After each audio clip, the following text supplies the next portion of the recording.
আজকে সবার স্বাস্থ্য পরীক্ষা, দেখি কার স্বাস্থ্য কতটা ভালো রয়েছে।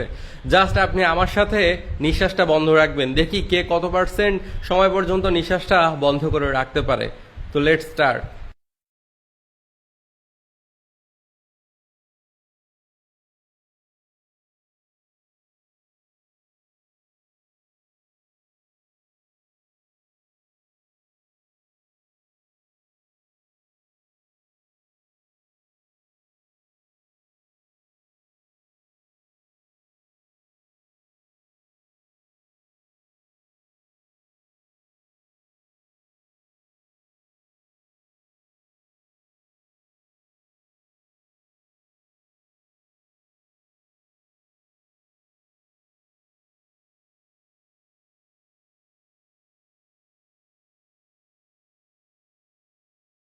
যারা যারা 80% পেরেছেন তারা হেলদি, আর যারা যারা 100% পেরেছেন তারা তো সুপার হেলদি। কে কত পার্সেন্ট পেরেছিলেন কমেন্টে জানাবেন।